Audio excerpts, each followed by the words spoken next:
Hello everyone, I am Dr. Kalpana Maheshwari from Shri Vishwakarma Skill University. The module that we are going to talk about today is business communication, its different types, the barriers and how to overcome those barriers.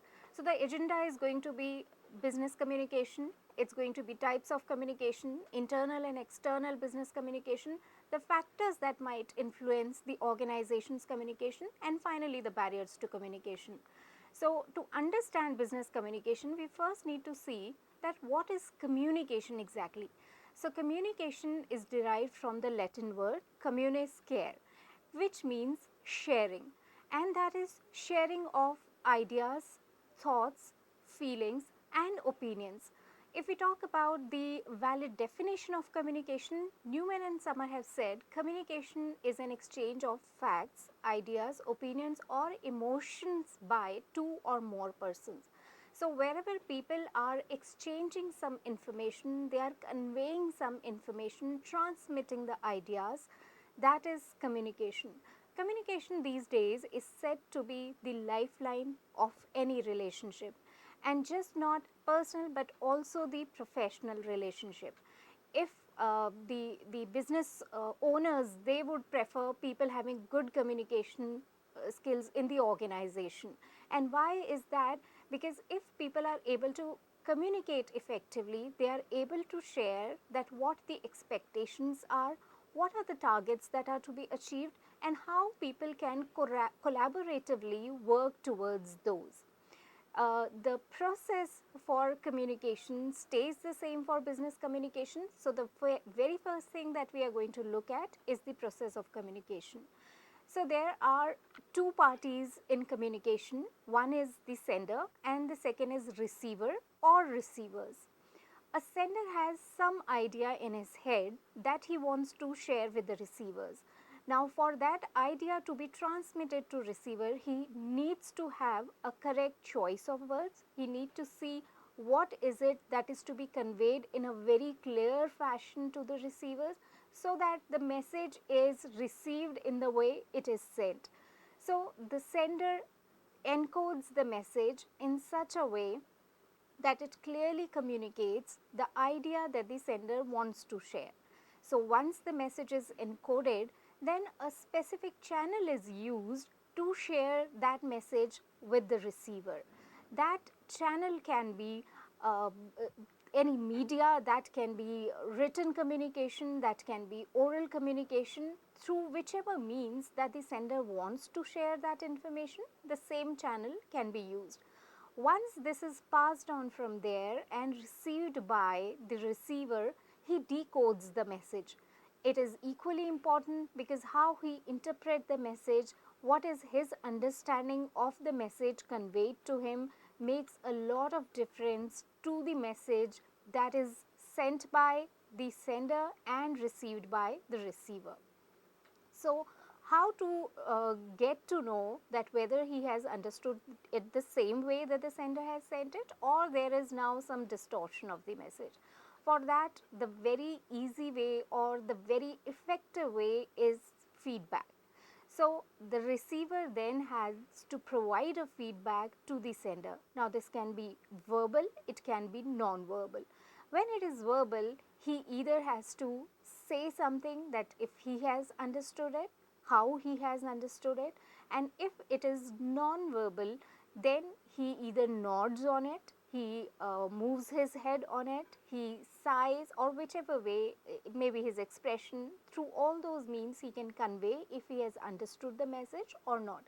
There can be written feedback as well, and that written feedback helps the sender understand what receiver has interpreted of the message. So, the process for communication stays the same for business communication as well. Now, what is the difference between simple communication and business communication? So, business communication is exchanging of business related ideas, views and news among the related parties. If you look at the Wikipedia definition, it says that business communication is a communication that intends to help a business achieve fundamental goal through information sharing between employees as well as people outside the organization. Professor J. Haste has stated that when communication occurs between two or more business people for effective organization and administration of business activities, it is considered to be business communication. Business communication these days is considered to be very important because it helps to share the information within, lies with people outside, and then for requesting reports, requesting information, interacting with colleagues within the organization, interacting with people outside the organization. On all that depends the success of the organization as well. So if there are good communication skills, good business communication skills rather, that would usher progress. And if there is some loophole there, if there is some communication, some ineffective communication there, that can result into the downfall of the entire organization as well. And that is what enhances the importance of business communication these days.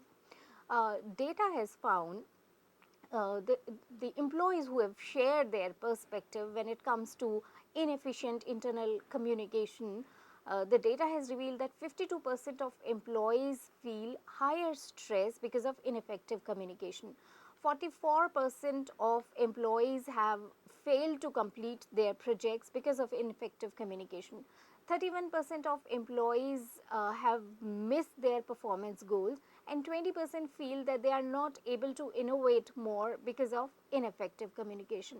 And that's the reason that we are emphasizing more on business communication these days and how these skills can be enhanced amongst people. So, if we talk about the types of communication, uh, these can be divided into three aspects. So, the very first is on the basis of channel, where the communication can be divided into verbal and non-verbal communication. When it is about verbal communication, this can be written communication, this can be oral communication. Now, how does the written communication help? So, written communication can be in the form of letters, brochures, flyers, reports, memos, and this follows a particular way of, I would say, a line of command. Whereas oral communication is where people interact amongst each other, where they are presenting something, where teleconferences might happening, virtual calls might happening, meetings, face-to-face interviews and all. That all is a part of oral communication. Both the ways of communication have their own advantages or disadvantages. When it comes to written communication, you have written records of the meetings, you have written records of the happenings, the incidents, the experiments in the form of reports. If there are if you are sharing some important information in the form of memo, that also is a kind of evidence. And in oral communication, people tend to be a bit more casual, but at the same time, when it is a very formal way of presenting something, people might be sharing the targets, how much of those have been achieved, what is the further plan of action, all that can be discussed through oral communication. The next one is non-verbal communication. This is equally important because through gestures, body language, tone, facial expressions, people convey a lot. So, if people are not happy with something, that comes into their expression. If people are not ready for something, that also can be seen through their expression, their gestures, their body language, in fact, their tone as well. So, the leaders or the employees, they have to be very conscious about how they are presenting themselves. Even in non-verbal communication, there can be formal as well as informal way of presenting yourself. So, when we go for a meeting, for a formal official meeting, we dress up in a suit. We are very conscious about ourselves.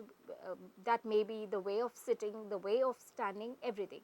But when we are casually meeting people, we might not be that much decked up. We are casually conversing with people, telling them about whatever that we have been through in the past time, and so that is a casual conversation. And there, people's non-verbal gestures also change.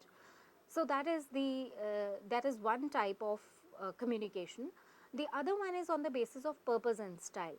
When we talk about purpose and style, that is formal or informal.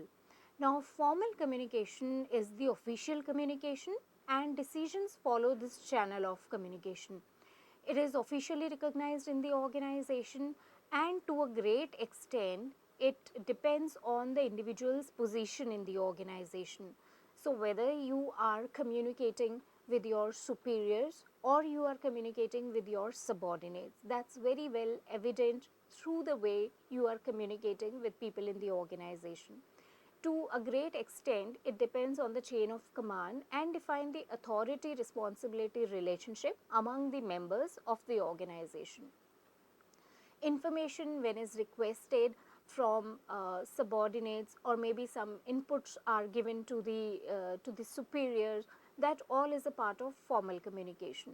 Formal communication helps to distribute the information or bring more coordinated efforts in the organization, because the same information is to be communicated to people around the organization.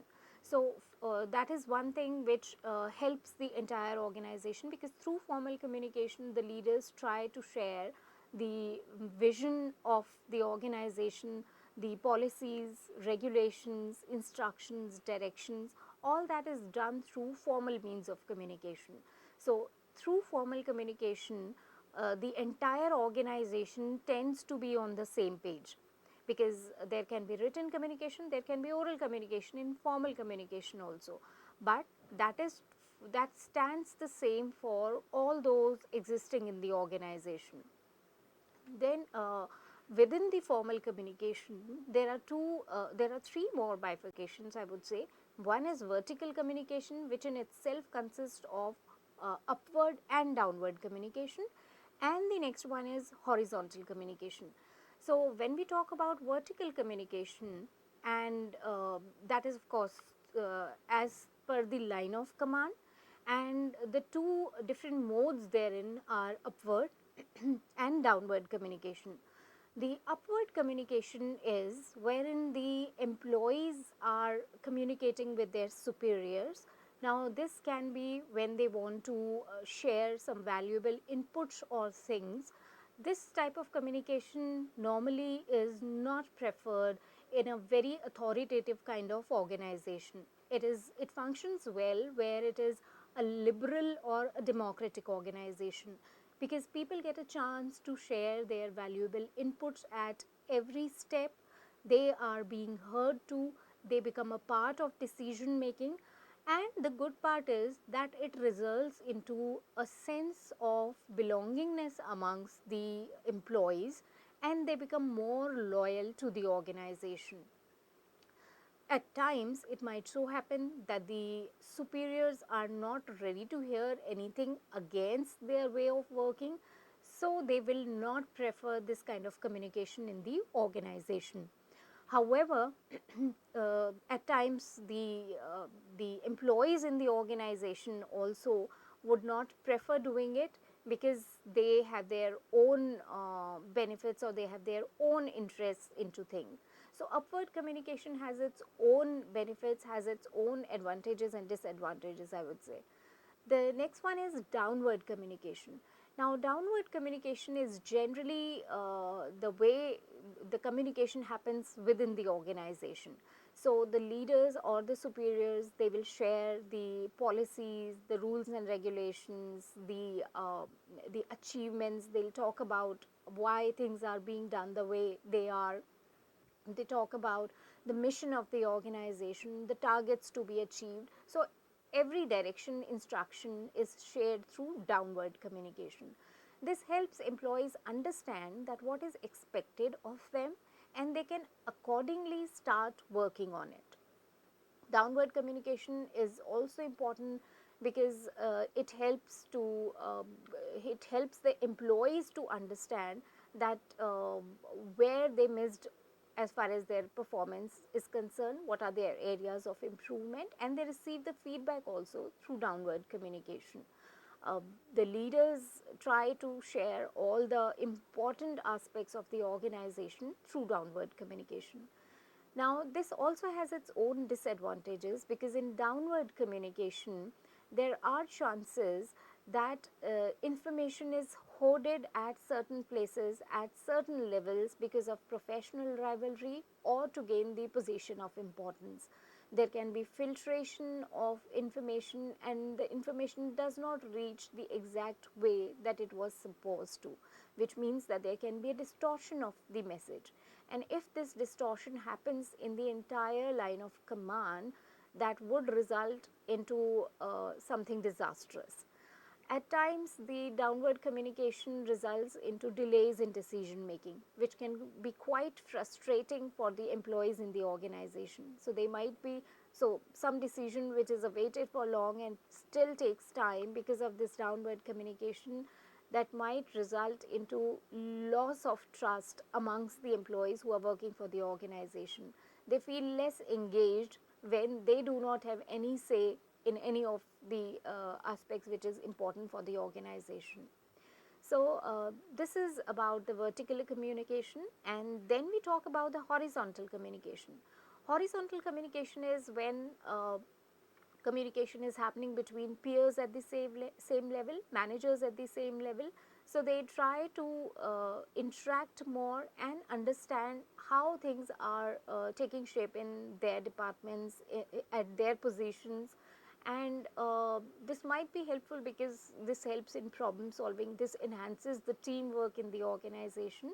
So, when communication is happening at the same level, that is called horizontal communication.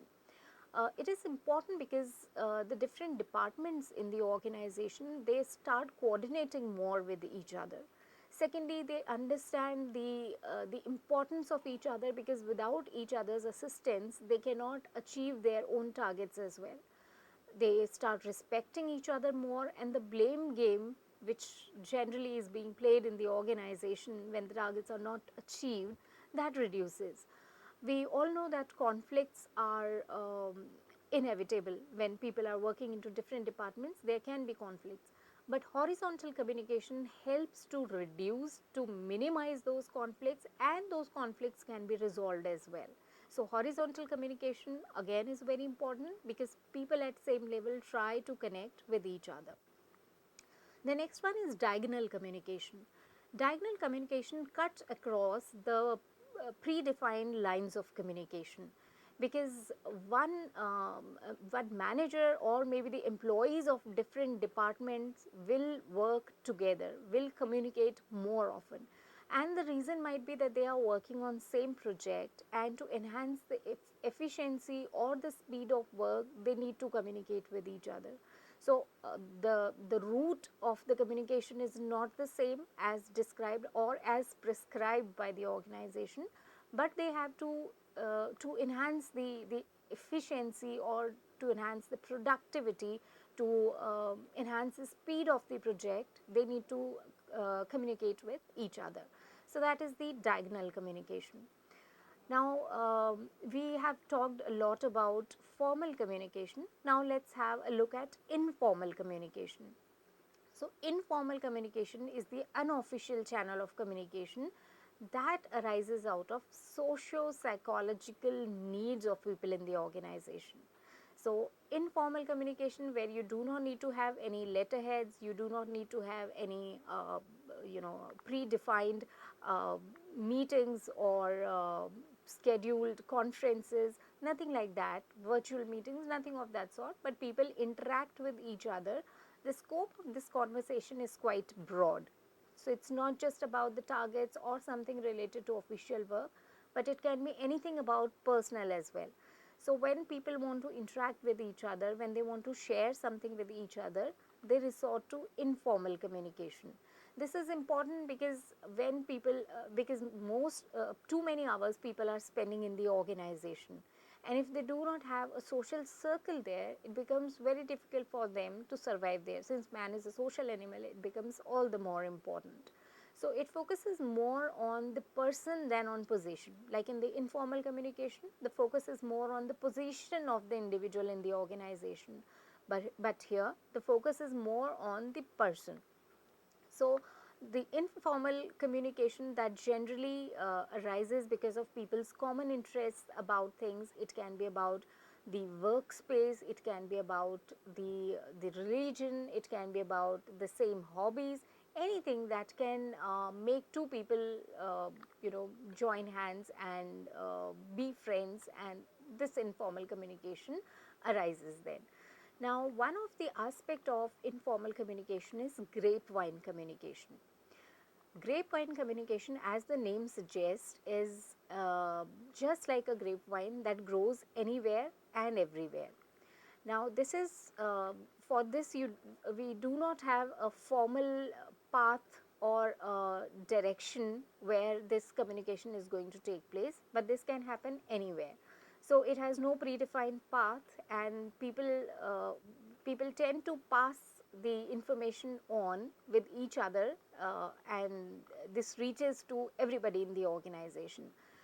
Sometimes the organizations tend to discourage this kind of communication because they feel that this might be disastrous for the organization, as this might result into some sort of rumors as well.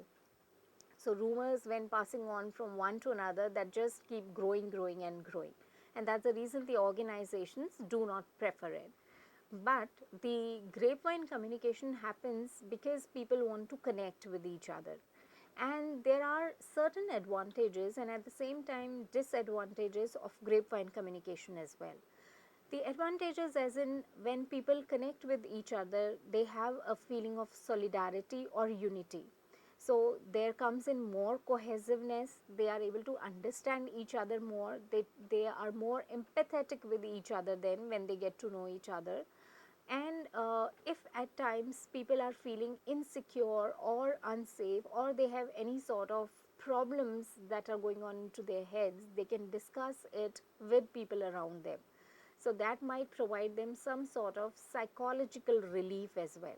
So if they converse more with each other, they their fears, their pent up feelings or fears can be discussed with others, and that helps them to work more calmly in the organization, and to an extent this enhances their productivity as well.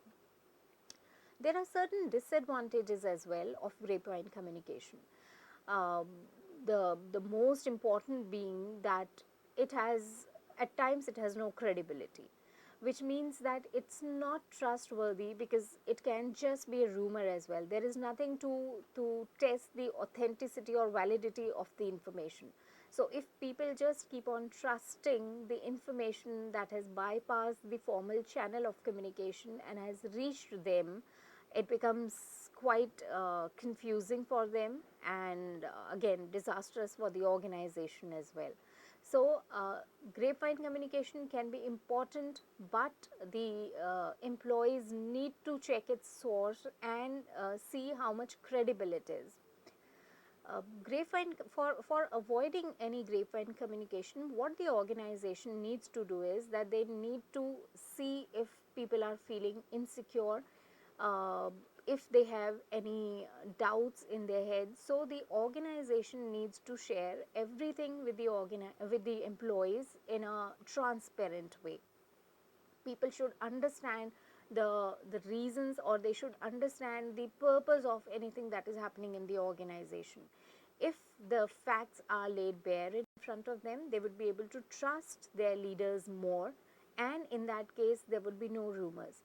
And one interesting fact is that Gordon Allport has given one formula to understand the grapevine, which says R equals to ambiguousness of the facts and the importance of the information for the listener and speaker, and R there is the intensity of the rumor.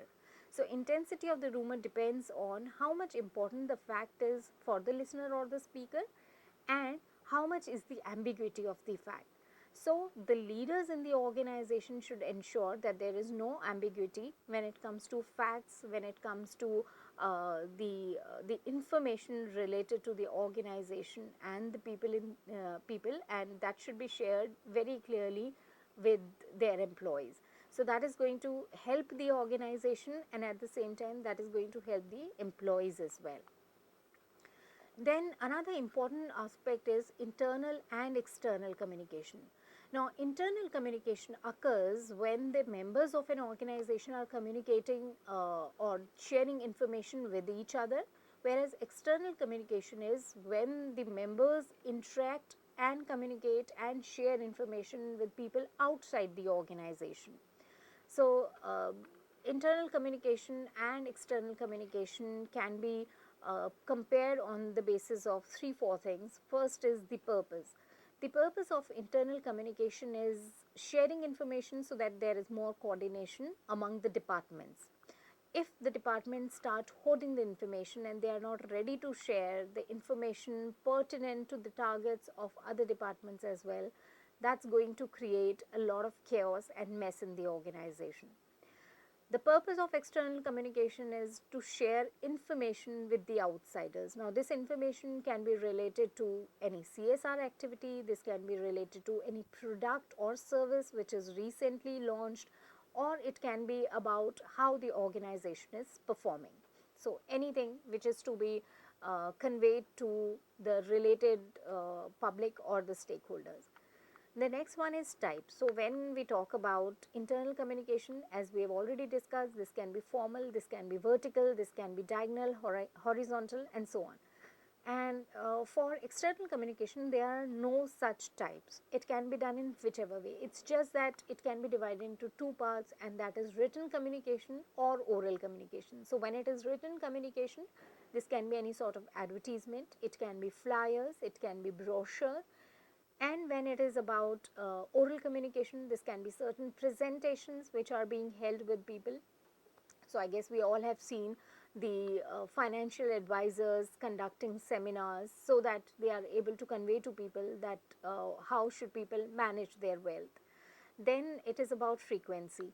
So, internal communication happens more often as compared to the external communication, because people have to coordinate more, people have to collaborate more, and for that they need to have more information from each other. So, more of communication. Then it comes to distance. When internal communication is happening, that's happening within the organization. So, the distance between the sender and receiver is quite less. But when it comes to external communication, the distance between the sender and receiver may be quite high, because somebody from the organization who's advertising his product, let's say from one part of the world, that reaches to another part of the world. So, that distance might be quite high. Now, when we talk about internal communication, that is very important, because when one has to request for reports, when one has to share the information, when one has to interact with the colleagues, all that is a part of internal communication. This communication is, I will not say easier, but then more comfortable as compared to external communication, where you are not very sure about who the audience would be. But internal communication, we know that it is either the employees, the bosses, the leaders. So, in internal communication, the tone can be quite conversational. It has to be pleasant but not chummy. It has to be professional but not that stiff. So, the style of conversation should be very balanced, and it is very important to keep a note of it. There can be communication matrix for it, where if communication is something like weekly status update is to be taken, the format can be email, the frequency can be once a week. So, this sort of communication matrix will help people understand that what is that how the communication, or how many times the communication might happen. For example, if there has to be some sort of follow up, it can be through conference, it can again be through email, it can be once every 3 weeks, or let's say once every month. So, there can be cyclical reviews, as in how the performance is going on and what are the requirements for that. So, that is about internal communication. There can be budgeting, there can be risk reviews, and all this can be through presentations, emails, and it can happen as per the timelines required. So, there can be certain communication metrics which decide how the internal communication is supposed to happen there.